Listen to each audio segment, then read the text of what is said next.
hoy. Amables televidentes, Página Abierta con el Arte es un espacio de reflexión en torno al arte y la cultura dominicanos. Esta vez tenemos un camino que no es solamente recorrido, sino un camino revelador. Se trata de nuestro invitado, Amable Sterling, a quien dedicamos la emisión de nuestro programa de hoy. Con nosotros, como de costumbre, estará Fidel Múnich, quien estará dialogando, provocando, conversando en torno a un maestro de la plástica nacional como lo es Amable Sterling Medrano. Bienvenido, Amable, a tu programa Página Abierta con el Arte, Página Abierta con la Cultura. Gracias, Jodalí. Me siento muy halagado de estar con ustedes en este programa. Amable, como tú sabes que la gran población educativa y artística de este país te conoce, nosotros siempre a los invitados le hacemos una pregunta de entrada, que la contesta si quiere y si no pasamos a la otra. La primera es, porque tú sabes que tenemos un problema de memoria cultural, sí. ¿Quién es Amable Sterling? Yo pienso que Amable Sterling es una persona que ha luchado por encontrar su destino y que me siento satisfecho por lo que he logrado. A veces miro hacia atrás y recuerdo mis tiempos de vender billetes, de vender helado, de pobreza y sobre todo de pertenencia a una familia numerosa, 11 hermanos. Yo era el número 4. Pero tenía, tal vez por la fortuna de no tener juguetes, la habilidad de fabricarlo. De inventar. De inventarlo. Y eso me hizo desarrollar mucho mis facultades de dibujo. Y hoy estoy aquí como pintor. Ese es un detalle que, aunque muchos no lo crean, es un detalle mítico, de estructura significativa de un artista. Un artista empieza formándose en el momento en que descubre e inventa y siente la necesidad de hacer cosas desde el imaginario mismo. O sea, por eso los grandes artistas siempre han sido grandes imaginantes. Y eso empieza no en el momento en que van a una escuela, sino en el momento de su niñez, de su soledad, en el momento en que tienen que hacer fórmulas para que realmente se vea una creación. Creo que eso detalla mucho. Pero hay algo también que es bueno saber. En el momento en que tú decides convertirte en artista visual, porque no se trata nada más de un pintor, estamos también ante un arquitecto dominicano que tiene una carrera artística en cuanto a lo que se llama la creación, tanto en espacio-tiempo como en tela y otro tipo de soportes. Entonces, en ese sentido, nosotros queremos que tú nos digas, por ejemplo, cómo se te ocurrió a ti ir a una escuela de bellas artes a hacer los cursos para realmente profesionalizarte como artista. Yo siempre saco a relucir que la Romana me hizo pintor, porque me buscaban constantemente para que yo resolviera. A veces, estando yo en la primaria, me mandaban a buscar para dibujar en una pizarra de la secundaria unos polipastos y algunas cosas que eran necesarios para la clase. Cuando pasaba a veces por el parque, en ocasiones tuve personas que me ponían el reto de que yo no me atrevía a dibujarlos a ellos, porque ya tenía la fama de que era dibujante. Y vivía constantemente dibujando, ya fuera la banderola del sindicato de ferrocarrileros, en fin, yo era el dibujante. El dibujante de la ciudad. En una ocasión, una poetisa de la Romana, doña Virginia Pepén de Rodríguez, abuela del actual ministro de Cultura, me mandó a buscar, porque era muy conocido en la Romana. Yo fui a visitarla, ya que ella estaba recogida en su habitación, ya no salía, parece que tenía condiciones de parálisis o algunas cosas. Y ella me quiso conocer y me motivó a que yo no abandonara estas inquietudes de pintor, que no me dejara tragar por la necesidad de la vida. Faltaba decir que también fui mensajero en la oficina del Central Romana. Todas estas cosas necesarias para se le agregan. Diversos oficios. Entonces, esto de que esa poetisa me mandara a buscar y de muchas otras cosas, como por ejemplo Hilda Kelly, que era una gran persona, pintora también, me mandó a buscar y me daba clase todos los sábados en una localidad que distaba 10 kilómetros de la Romana, la cual yo recorría en bicicleta para ir a mis clases. Todo eso conjugado me hizo realmente pensar que yo no debía para nada de perder esa esa directriz. Y en una ocasión, creo que fui un poco abusivo, pero estaba desesperado. Llegando de noche a mi casa, llamé a mi mamá que estaba en su habitación y le dije que yo me quería ir de la Romana. Que yo tenía que para mí todos los días eran lo mismo y que esto no podía seguir así. Entonces ella me preguntó, ¿qué tú quieres? ¿Qué podemos hacer? Yo le dije, yo me quiero estudiar a Bellas Artes.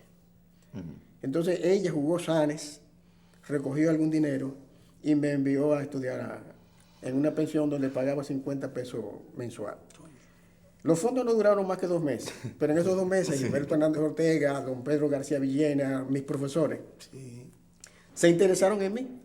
Villena fue y habló con Gilberto. Gilberto le dijo, mira, aquí no hay fondos, no hay nada de beca, como sucede con todas las cuestiones gubernamentales. Pero Gilberto dijo, yo voy a escribir una carta al Ayuntamiento de La Romana. Nunca supe el contenido de la carta, pero el Ayuntamiento me otorgó una beca de 50 pesos.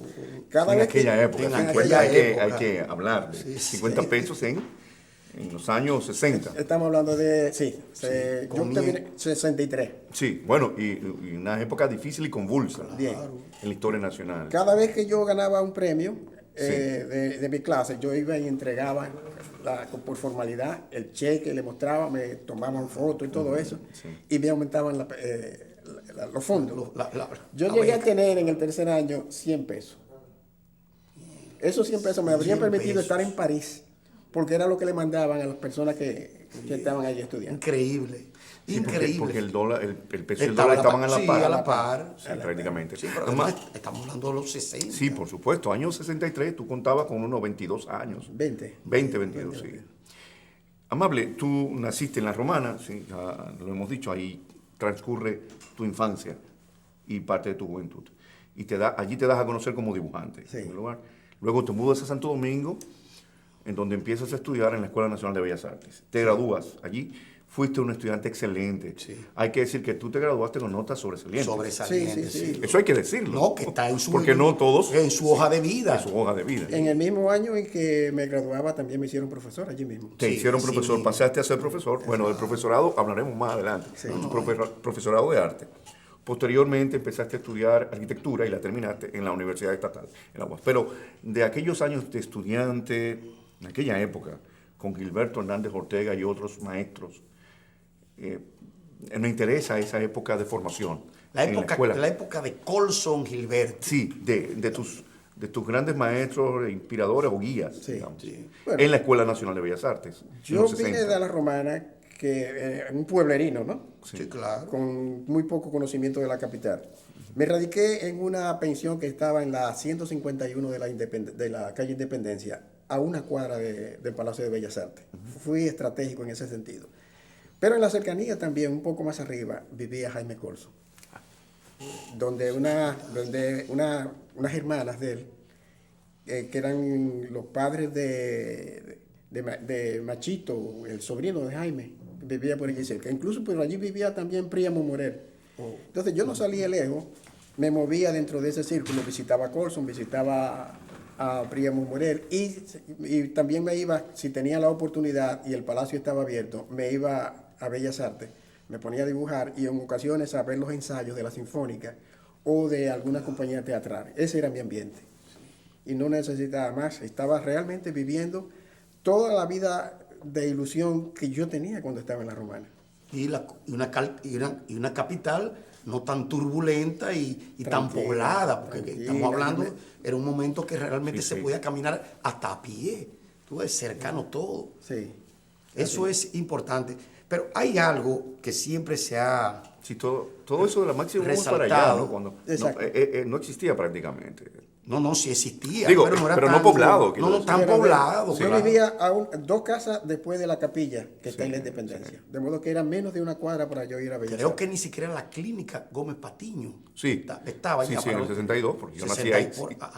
Sí, yo nací ahí. No, pero te quiero decir que todo era, 60, era un poco... De todos modos, es importante, en esa misma perspectiva, para que no se nos pierda, el contacto. ¿Cuál fue la recepción como alumno de Jaime Colson con Amable Sterling? Porque el primer profesor que me mostró una cierta calidad de paternidad fue don Pedro García Villena, que era el profesor de primer año de dibujo. También conocí allí a Quirós, Manolo Quirós. Manolo Quirós. Sí. Estaba también de profesor allí. Y entonces, dentro de ese ambiente, don Pedro García Villena me dejaba de último para darme todas las horas. Y conversábamos ampliamente. Él me tenía también como un alumno especial. A Colson lo notaba cuando pasaba por detrás que se quedaba mirando. Porque él iba a ser mi profesor en el tercer año. En el tercer, y yo estaba avanzado. en el primero. Pero cuando llegamos al tercer año, él me puso en una calidad de casi como asistente. Asistente. Porque sí. era yo quien colocaba la modelo, quien de alguna manera determinaba qué era lo que íbamos a hacer. Desde aquel momento Colson me apadrinó de una manera muy increíble. De tal manera que coincidió que graduándome yo, a él lo hicieron director general de Bellas Artes. Sí, E inmediatamente me nombró profesor de una asignatura que no se daba. Él me mandó a buscar, me dice, mira, aquí hay una asignatura en el plan de estudio que es dibujo del natural. Nadie la ha dado. Tú la puedes dar. Y me enfrentó a ese reto de dar una asignatura que yo no había recibido. Increíble. O sea, Sí, claro. sí, no, porque además, según tenemos entendido, los más jóvenes, la disponibilidad tuya del punto de vista intuitivo y hasta racional para el dibujo fue algo que llamó mucho la atención aquí, y de ahí el aprecio que se te tiene como dibujante, porque ese es un punto importante en la definición incluso de cualquier artista que se proyecta como maestro, el saber dibujar. Tú sabes que dentro de la modernidad, el hecho de que, por ejemplo, Pollock y otros hayan ensuciado tela, han puntualizado tela y hayan roto, porque es la forma de la subversión del arte contemporáneo. Eso es importante, pero tú sabes que hay una tendencia de modernos que no admite la modernidad si no tienen una base clásica de dibujo. Sí. Entonces, ahí la opinión sobre ti es bastante favorable, producto no del academicismo, sino de tomar en cuenta los componentes fundamentales de la pintura y del pintar, que es otra cosa de la que no se habla. En ese sentido, tus estudiantes, se le incide mucho en los estudiantes tuyos de Bellas Artes, según incluso te he podido observar, porque me llegan a mí y cuando le dicen, no, dibujo el profesor Sterling. ¿A qué tú crees que se debe eso? Bueno, ahora que estamos hablando de profesor, yo no quisiera dejar de mencionar un profesor especial que tuve en materia de dibujo, Sí. Domingo Liz. Ajá, sí. Una vez que yo pasé de don Pedro García Villena al segundo año, me encontré con Domingo Liz, que coincidíamos en muchas cosas. Por ejemplo, él era un amante de la música de Bach. Le gustaba conversar conmigo también de asuntos de Bach. Domingo Liz no solamente me puso a cuestionar lo académico, sino que él me ponía retos. Me puso a hacer, por ejemplo, aguadas en tinta china, a trabajar directamente con un crayón y luego frotándola con la yema del dedo, a hacer cuestiones que él se inventaba. Con la visión de maestro que él tenía y de artista, me ponía a trabajar en esa visión. En ocasiones, como yo era un estudiante muy humilde, con pocos recursos, él me regalaba papeles especiales, Canson o papel de acuarelas grandes.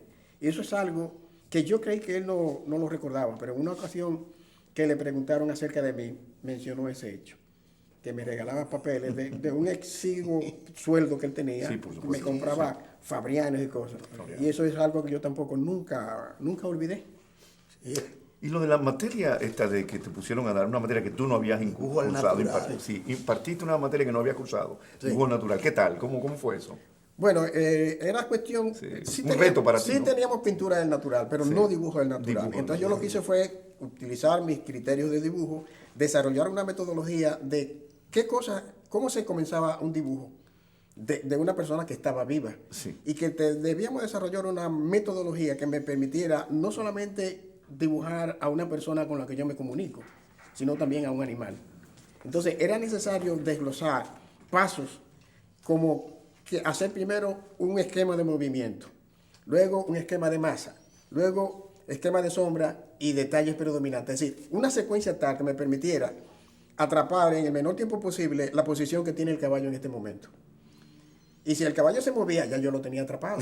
Sí, Entonces lo que tenía que hacer era seguir como eso. Lo inmovilizabas. Eso lo desarrollamos ahí. Y eso es dibujo natural hoy en día. No, Amable, mira, yo no quisiera detener esto, pero a premios de tipo comerciales nos dice que tenemos que dejarlo hasta el próximo segmento. Bien.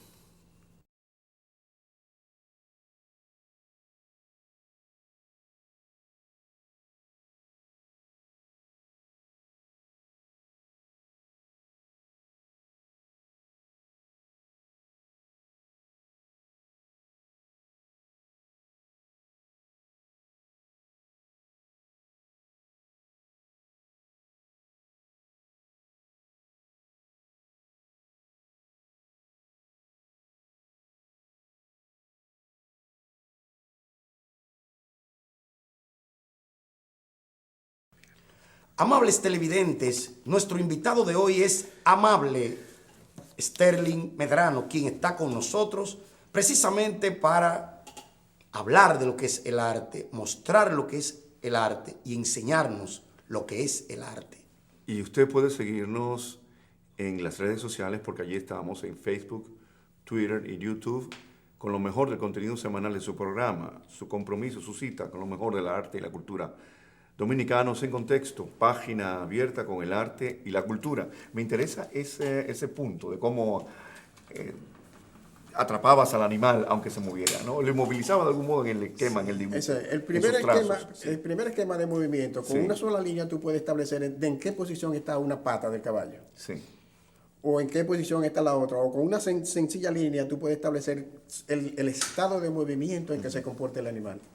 Estamos hablando del animal, pero en aquel momento yo no le planteaba la dificultad del animal. Estamos hablando de dibujo del natural de seres humanos. De seres humanos. Lo que teníamos era una modelo desnuda que se recostaba y que cada cierto tiempo descansaba. Sí. Pero aún así era necesario que ellos estuvieran capacitados para dibujar el natural de una persona que después que descansaba era difícil que se colocara en el mismo... En la misma postura. Sí, sí. Y porque además lo más importante de la figura humana es el estado anímico en que ella yace, ¿no? Si es una persona... Hablemos, por ejemplo, del Moisés de Miguel Ángel. En el Moisés de Miguel Ángel nosotros podemos adivinar 3 movimientos. Es decir, la posición en que estaba, la posición en que está y la que va a tomar. Sí. Es decir, se siente que se va a mover. O en el David del propio Miguel Ángel. Sí, de Miguel Ángel. No, entonces, antes de la batalla, entonces, antes del enfrentamiento. eso es el movimiento. A eso es que yo me refiero cuando establecemos de una vez la relación que hay entre la cabeza y las demás partes de la figura. O sea, que hay una secuencia que tú contemplas ya. Amable, hay algo que me hace recordar los bocetos de Leonardo a propósito del caballo. Tú sabes que él tiene, desde el punto de vista anatómico. Precisamente por eso, una serie de detalles que son importantes. Tú ahora hablando del caballo, que pones ese ejemplo que es importante, no nada más para los maestros, sino para las personas que siguen a los maestros, porque precisamente en esos detalles y cuadernos de Leonardo, esos detalles que tú estás distinguiendo ahora, conforman todo lo que se llama la parte de esa anatomía artística que es obligatoria, según tengo entendido, para cualquier persona que se inicia en los aspectos de la enseñanza. O Da Vinci, que estamos hablando de Da Vinci. Bueno, bueno, sí. No, Da Vinci. Que nosotros los estudiosos le llamamos Leonardo. Porque creemos que tenemos confianza con él, pero los demás no. Da Vinci, sí. Y entonces, esa experiencia, Amable, sería importante, no nada más desde el punto de vista académico docente, sino que eso también se traduce cuando un maestro de la pintura universal utiliza la misma tipología, pero la desarrolla de un punto de vista creativo. ¿Cómo ves tú eso en tanto que rutario, camino o proceso de aprendizaje? Yo lo consideraba indispensable porque el proceso de dibujo de una persona viva no le permite a uno perder el tiempo en detenerse, por ejemplo, dibujando un ojito para después pasar al otro ojo y así en esa secuencia tan lenta. El asunto de abordar un cuadro debe ser todo al mismo tiempo. Y más en el caso de un modelo que es vivo y que se va a quitar en cualquier momento. Yo tuve la oportunidad en una ocasión, invitado por el gobierno norteamericano, de dibujar con una modelo en Vermont. Y se trataba de una joven que al mismo tiempo era pintora. Y tenía la rutina de que ella primero danzaba en cámara lenta, pero iba danzando antes de tomar una pose. Y yo la seguía detrás, tomando rápidamente cada posición, nueva posición que tomaba de la danza. Volviendo otra vez a la anatomía artística que tú mencionabas, sí. La anatomía artística es indispensable para uno poder entender el porqué de la figura, ya fuera de humana o de un animal. Yo tuve también la oportunidad de dar en la universidad esa asignatura, anatomía artística. Y dentro de la anatomía artística yo agregaba un capítulo que era anatomía comparada. Es decir, qué diferencia o qué semejanza existe entre la anatomía del hombre, humana, y la anatomía de los animales. Entonces, eso te capacita para entender la del caballo, la de un oso, la del perro, la del gato, la de las aves también, porque existen cambios que una vez conocido te permite entender mejor cuando tú estás mirando un animal. Sí, sí. Otra cosa, eso ya es dentro de lo que se llama el modelo y el foco, tanto de creación como también de desarrollo de un tipo y al mismo tiempo de una estructura. Pero también hay el problema del profesor y del artista que es subversivo y rompe con los formatos. En el caso tuyo, tú te has inventado formatos hasta circulares, aparte de los cuadros y los rectangulares, los cuadrados y rectangulares. ¿Cómo llegas tú a una concepción de subvertir un modelo que ya tiene milenios en el arte occidental y, sobre todo, aquí lo has hecho desde una perspectiva realmente educativa, formativa? O sea, ¿cómo realmente lo circular se convierte también en un modelo? Todos los artistas tenemos una necesidad de avanzar, de agregar algo nuevo constantemente. Dícese que Miguel Ángel oraba de la siguiente manera: Señor, concédeme el desear siempre algo más allá de lo que alcance. Sí. Una estética, eso es una estética. Yo no sé quién y una poética. Yo no sé quién le oyó decir eso. Intención. Porque se suponía que si lo decía orando, lo decía muy calladamente antes de acostarse, ¿no? Claro. Sí. Pero la frase me gustó, la anécdota, y la conservo. Y pienso que debe ser la mística del artista. Entonces, cuando uno está trabajando dentro de la forma en que yo trabajo, muchas veces encuentro no el cuadro que salí a buscar, sino un cuadro que se desarrolla en la misma medida en que yo puedo seguir lo que la tela me sugiere. En ocasiones he sentido la necesidad de cambiar el formato y eso me llevó a desarrollar un formato circular, sencillamente por cambiar y porque lo asemejaba con las cúpulas. Correcto. Por eso el cuadro rojo que tú ves rosado, que yo lo titulé Cúpulas Rosas, es como si tú la miraras desde abajo, ¿no? Esa es la idea. Amable, se te considera heredero de los clásicos del arte, ¿no? Y tu dibujo se destaca por su virtuosidad, eso está claro, eres un virtuoso del dibujo. Tu dibujo ha sido calificado como renacentista incluso por algunos críticos. Hay esta influencia fuerte del pero yo no estoy de acuerdo con ello porque yo pienso que me asemejan porque la enorme cantidad de pintores de hoy han olvidado o no utilizan el recurso tan más o menos respetable de la figura humana, sino que la transforman o la deforman. Yo siento belleza en el cuerpo humano. Yo pienso que tan simple como el cuerpo mismo, yo puedo hacer poesía con las posiciones sencillamente de la figura. Y en ese sentido no me preocupa tanto. Pero si tú observas con detenimiento mi figura y la colocas frente a un renacentista, vas a encontrar muchas diferencias. No, claro, hay una inspiración, pero hay una evolución, pero también el rigor formal me llama mucho la atención de tu obra. Ahora, la evolución en ti, Amable, la evolución como artista, yo diría que hay varios periodos, de un realismo tradicional, digamos, a un realismo más crítico, luego pasas a la simbología, el mito, la abstracción en un momento, y el collage experimenta con el collage, y hasta la abstracción, ¿no? Hay una experimentación, es decir, que has vivido, has experimentado en ti, en tu obra, una evolución, en tu poética ha evolucionado.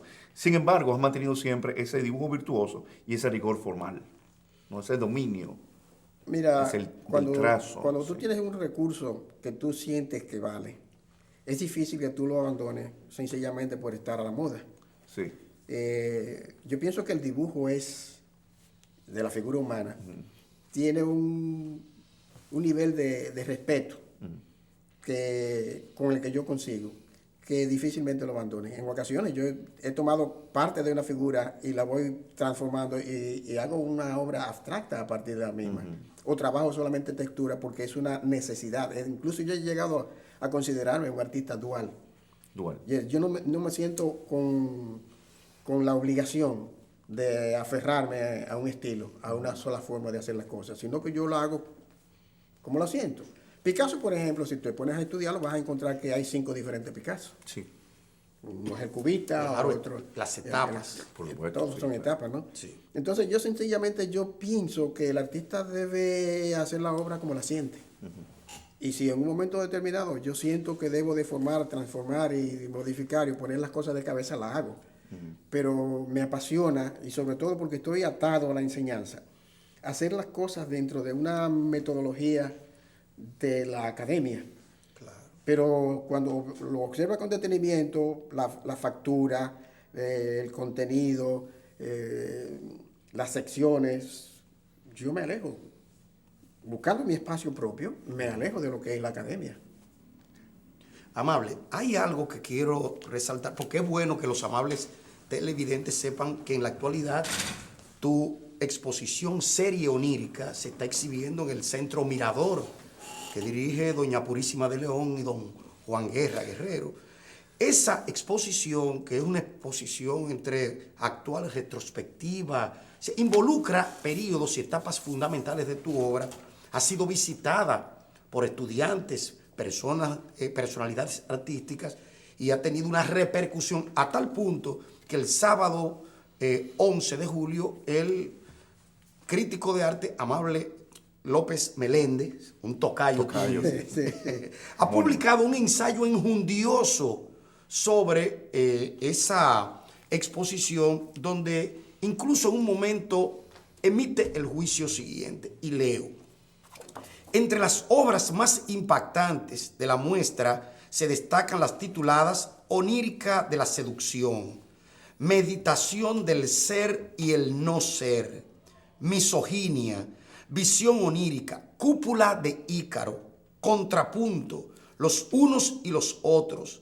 Onírica freudiana, Cúpula rosa y otros trabajos en los cuales la corporeidad masculina y femenina, el sueño, el amor, el deseo, la angustia, la melancolía, la danza y el movimiento, las emociones humanas y la poesía son transformados por Amable Sterling en territorios de prodigiosa, sutil y fascinante invención estética.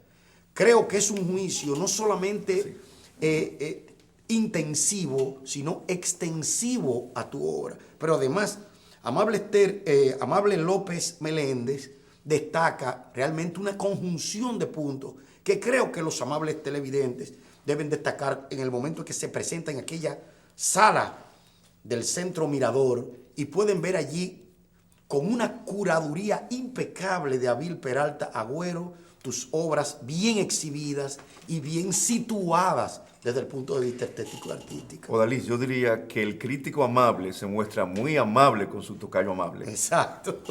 Tú me robaste la idea. Iba a decir que entre amable y amable hay mucha amabilidad sí, de sí, parte sí. de amable. Pero es un juicio Pero es riguroso. un juicio serio. Serio, el de riguroso. amable. Además, verificable. Se le agradezco. No, y además verificable. Sí. Entonces, por eso creemos de importancia que el público Invitar, claro. realmente se aproxime allí, porque no siempre aparece una exposición de este tipo, sí. donde al mismo tiempo que tiene los valores artísticos que ya hemos comentado, también tiene los valores pedagógicos. Porque hay que también tener en cuenta que tenemos un estudiantado deseoso no solamente de lo hipermoderno, de lo transmoderno, no solamente de la ruptura, sino también de la tradicionalidad, por supuesto, de las artes visuales. Entonces, a eso invita precisamente esta exposición serie onírica de Amable Sterling. Odalis, me quiero referir a eso, precisamente nosotros celebramos y saludamos esta exposición tuya, esta exposición individual en el Centro Cultural Mirador, que transcurre desde finales de junio hasta principios de agosto. Bien, pero no eres muy dado a las exposiciones individuales, no son muy frecuentes. ¿Se podría decir que tú prefieres la investigación en el taller o la docencia en el aula? ¿Aún sigues dando en la docencia? ¿Permaneces Sí, en la sí, docencia? actualmente estoy dando... Pero no tú prefieres la creación, el proceso investigación-creación, la investigación creativa en taller, ¿no? Sí, como eso, Fidel, Sí. es importante. No quiero que se diluya con la presión de que me están diciendo, Odalis, por favor, Sí. ya corta para el próximo segmento. Sí, cierto.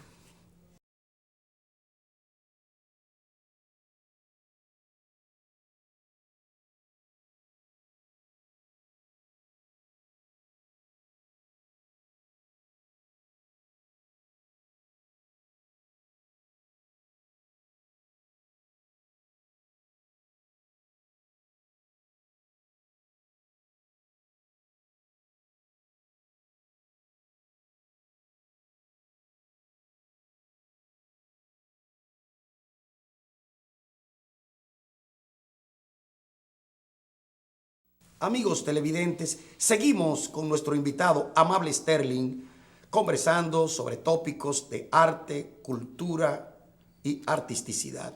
Usted puede ver esta entrevista con Amable Sterling, artista plástico, dominicano, profesor de arte también, en las redes sociales porque allí estamos en YouTube, Facebook y Twitter, con lo mejor del contenido semanal de su programa, Página Abierta con el Arte y la Cultura, Arte y Culturas Dominicanos en Contexto y Movimiento.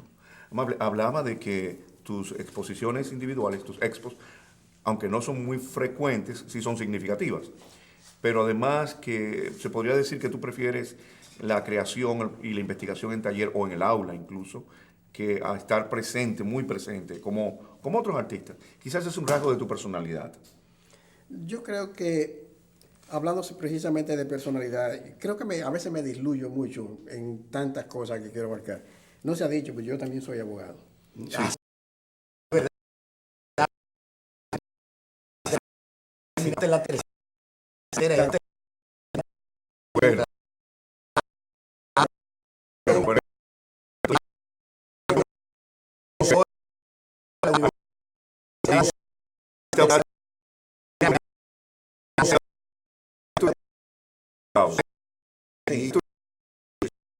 Y es que y profesor. Sí. hay una serie de cosas que a veces me apasionan y me roban el tiempo, me alejan del caballo. O del muro, en este caso, el muro es más difícil porque tú necesitas un promotor. Tú no haces murales porque te dé la gana, sino que alguien quiera que tú le hagas un mural. Pero yo debo decirte lo siguiente, yo vine a estudiar pintura para ser pintor en Bellas Artes.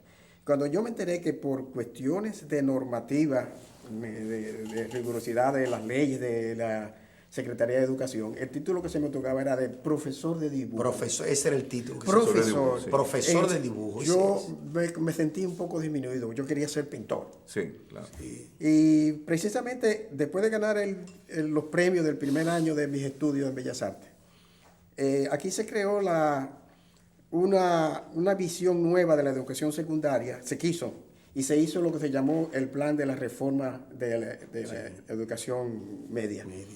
Le pidieron que para las clases de música y de dibujo fueran profesionales del área, no como se venía haciendo, que se le ponían esos quintos a alguien quinto agente para completar exacto. salarios. Avilés Blonda, que era entonces el director de Bellas Artes. Máximo Avilés. Sí, habiendo destacado mi figura con los premios que obtuve, me mandó a que fuera profesor de un liceo secundario, que era el Liceo Unión Panamericana. El Panamericano. Y yo me vi allí parado en un aula que no era para dibujantes, enseñando dibujo. Otro reto. El contacto con mis estudiantes dio fruto. Allí levanté yo a Alonso Cuevas y a Freddy Cabral, que es escultor hoy también. Y arquitecto también. Sí, y arquitecto también. Esa gente tuvieron un contacto, de alguna manera salió, hubo un producto. Sí. Yo quiero que tú sepas que no solamente fue el producto en el sentido de las personas que encontraron en el arte un camino, sino que yo sentí la vocación del maestro, del profesor, y me apasionó enseñar.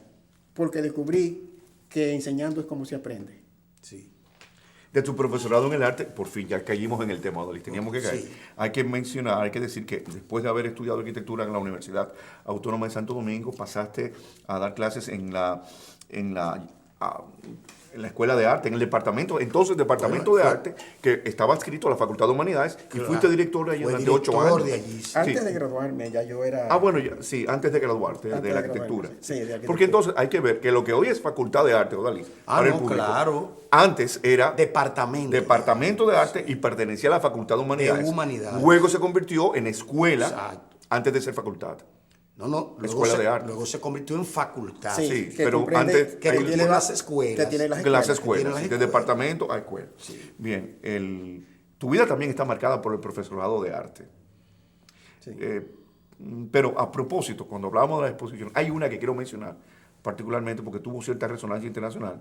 Tú presentaste una muestra hace unos años en Washington, en la sede del Banco Interamericano de Desarrollo. Sí. Importante, en el BIT. Claro, en el Háblanos de esa muestra para el público. Bueno, ¿Cómo te sentiste? Todas las cosas, muy bien, muy bien. Sí. Todas las cosas se encadenan. Por Sí. eso yo creo mucho en lo que se conoce como el efecto mariposa. Sí, a veces Sí. un simple contacto, una simple acción en un momento determinado hace que tu vida pueda cambiar. Pensaba yo cuando venía para acá, por ejemplo, que si Hitler hubiese sido aceptado en la Escuela de Bellas Artes, Exacto. ¿quién sabe? Un extraordinario pintor. El mundo que soy, aunque tratan de manera despectiva, las acuarelas de él son buenas. Sí. Claro. Por lo Sí, menos sí, hay o sea, desde el punto de vista trabajo. técnico, No lo formal, aceptaron en la exacto. escuela por Sí. razones de otro tipo, Sí. pero es claro. Exacto. Y entonces, Increíble. dentro del ambiente de trabajar y contacto, en una primera exposición que hicimos en el Departamento de Arte, habíamos invitado a un técnico, Will McLaurin. Will McLaurin se hizo contacto con nosotros y enseguida notó que podría ser interesante que yo fuera a la UNESCO. Y entonces me invitó a un encuentro en el que se trataba la integración de los estudios de Bellas Artes en los planes escolares. Y de ahí, en algún momento, tuve también un roce con la gente del Departamento Cultural de la Embajada Dominicana, norteamericana, aquí en República Dominicana, que me invitaron a mandar unas imágenes de mis pinturas a Washington. Y allí me escogieron dentro de 100 pintores para que dentro de un programa que ellos tienen que se llama International Visitors, me invitaron a pasar... de visitantes internacionales. Sí, a que pasara unos 77 días en Estados Unidos. El viaje consistía en que yo escogiera mis intereses en Estados Unidos para visitarlo. Yo visité 10 estados. Sí. En esos 10 estados tenía encuentros en escuelas de arte, en galerías y en museos. Y al final pasaría unas 6 semanas en una colonia de artistas en Vermont.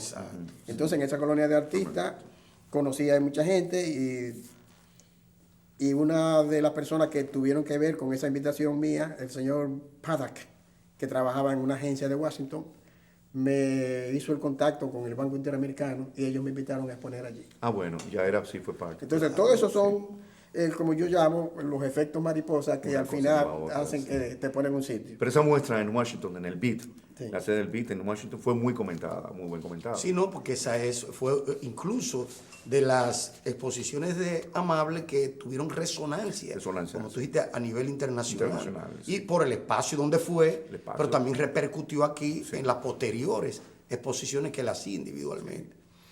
Hay que saber que esas exposiciones tienen una curaduría rigurosa y todo eso. Claro, no, De profesionalmente primero, hablando. profesionalmente, técnicamente hablando. Sí. También estaba que yo había ganado un gran premio Identidad Cultural Panamericana en la primera Bienal de Miami. Y entonces eso parece que también tuvo peso a la hora de invitarme. El efecto mariposa. Hay algo que yo quisiera, sin embargo, destacar, que me parece que es bueno que el artista Amable Sterling lo piense. Regularmente hoy conocemos a los grandes maestros por los álbumes, publicaciones, libros sobre ellos. Yo no conozco todavía el primer libro sobre el maestro Amable Sterling. Creo que ya tu obra debe ir siendo catalogada profesionalmente. Una. Segundo, que sea enjuiciada a nivel de una crítica profesional, que ya la hay. Y que también ese libro, como no te podemos tener tus obras, porque primero no podemos comprártelas, ¿se entiende? Y segundo, no hay un museo que la pueda agrupar, el libro puede tener allí muy bien editado y muy bien curado, y aquí hay mucha tecnología, para que cualquiera adquiera la obra, por lo menos reproducida, de Amable, y que esa obra le sirva para la posteridad, incluso a la enseñanza, a los artistas, a todo el mundo, porque es una forma de socializar. Es bueno que haya por ejemplo, cuando hicimos el catálogo sobre Silvano Lora, señores, entendimos que no había un libro sobre un hombre tan público, tan conocido. Sí. Un hombre, y entonces cuando viene un investigador o alguien que quiera, últimamente se utiliza que vienen muchos artistas a ver quién es nuestro artista, por lo menos si se lleva una publicación, ahí tiene todo organizado y bien hecho para eso. O sea que yo creo, no sé qué piensas tú sobre incluso constituir un libro con tu obra y ya definitivamente tener nosotros un documento importante y significativo. Ya hay personas interesadas en eso, pero como te decía, mi pasión por la educación me ha llevado que mi primer interés se volcara en producir un texto sobre mis clases de dibujo. Claro, también. He estado trabajando en eso. La visión mía es que tendrá 6 tomos. Claro. Un tomo por cada uno de los niveles de dibujo que he enseñado. Perdón, eso es lo que se llama una memoria. Y algo que queda, porque ahorita, por cosas de la vida, tú desapareces y se quedó todo ese conocimiento, pero además también tu página en la internet donde tú informas allá a un estudiantado, que es bueno que se sepa, que tú informas ahí. Esos 6 tomos hay que buscar la manera de que se publique, porque ese es tu vida, lo que tú has hecho hasta ahora. Ese es el legado que el legado. Y además, con una visión del desarrollo de todo lo que aprendí enseñando. Claro. Es decir, es un libro que tiene cada una de las diferentes unidades que conforman cada uno de los niveles de dibujo, con procesos, sugerencias de qué cosas tiene que hacer el estudiante, para que el estudiante sobre todo desarrolle la autocrítica, porque es así, a veces uno no quiere ver el defecto, y él tiene que aprender a ver el defecto para poder corregirlo. Claro, y ese es un libro importante, porque además es un libro fundacional. Libros sobre dibujo, sobre pintura se escriben muchos libros, pero sobre dibujo no siempre se escribe. No, y además no solamente ese libro contendría también yo diría una teoría estética. Claro, sobre todo. Es fundamental. Sí, de hecho. Sí, ¿no? Fundamental. Una teoría estética del dibujo. Sí, sí. ¿No? Y sobre todo desde tu experiencia docente y artística. No, sobre todo, por ejemplo, en la clase esa que se refiere a la que me puso Colson, dibujo de natural, que yo no había recibido, que nadie había recibido, que nadie había impartido. Todo lo que se está dando ahora mismo son alumnos que fueron alumnos míos, aprendieron conmigo. Y ellos constantemente me están pidiendo el texto porque ellos entienden que, a pesar de que son mis apóstoles en ese sentido, están llevando lo que yo les enseñé, ellos entienden que necesitan el texto que tiene realmente la filosofía que mueve el método. Yo creo que es oportuno. Odalis, tú antes, al principio del programa, te referías a ciertas tendencias de la vanguardia, ciertas tendencias vanguardistas entre artistas y pseudoartistas dominicanos a desdeñar el dibujo, ¿no? Sí. Y a inspirarse en el expresionismo abstracto, en el dripping, en el lo más que más painting, facilismo, el repentismo. Sí. Así como el repentismo de la performance, hay un facilismo pictórico, ¿no? Visible, ostensible. Hay Amable, y creo que has podido calibrar eso, has podido darte cuenta, observar, que entre jóvenes artistas no siempre se valora debidamente el dibujo, ¿no?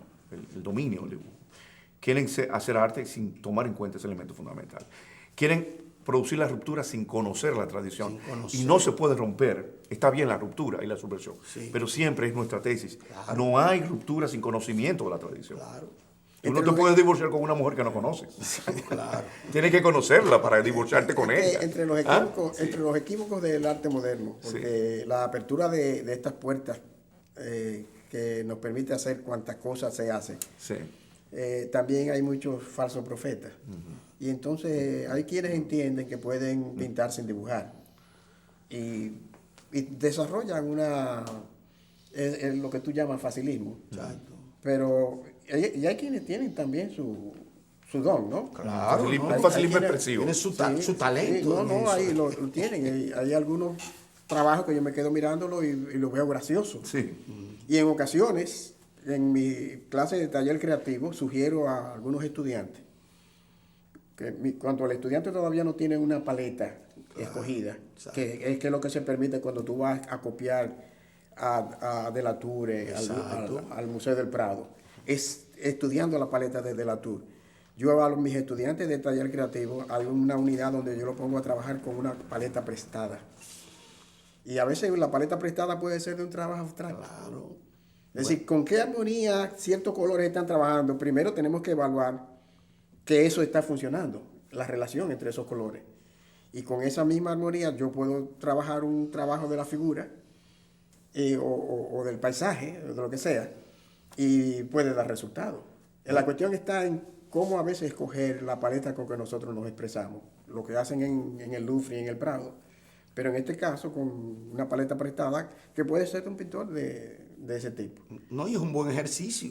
Claro Porque que es mira, un buen ejercicio. el ejercicio de aprendizaje eso te dice que realmente tú estás asimilando los detalles que pueden realmente constituir un rutario y una novedad y todo eso. O sea, forma parte de ese intercontacto que yo creo que de todas maneras es milagroso por lo que produce. Sí. O sea que estamos ante un proceso que, como tú bien señalabas al comienzo de nuestro programa, se hace recesivo, se hace comunicativo. Y creo que eso tiene que tener consecuencias dentro de lo que se llama no nada más el impacto o el éxito del artista, porque hay artistas que aún con esos conocimientos no tienen éxito, lo cual no quiere decir que no sean grandes O no sean buenos. artistas.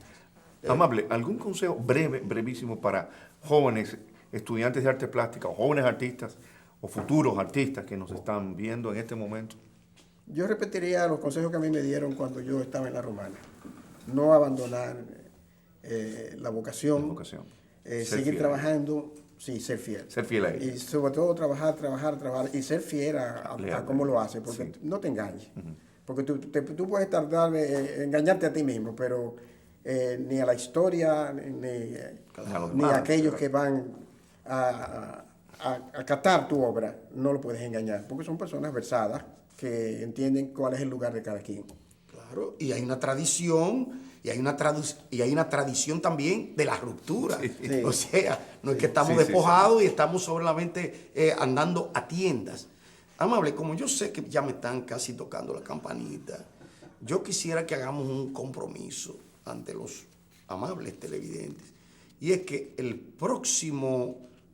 próximo programa tú estarás de nuevo con nosotros, porque apenas hemos introducido Sí. aquí a nuestro programa a Amable Sterling. Pero ¿qué pasa? Que hay otros aspectos y otras imágenes que el amable televidente debe ver para que pueda comprender mejor este proceso.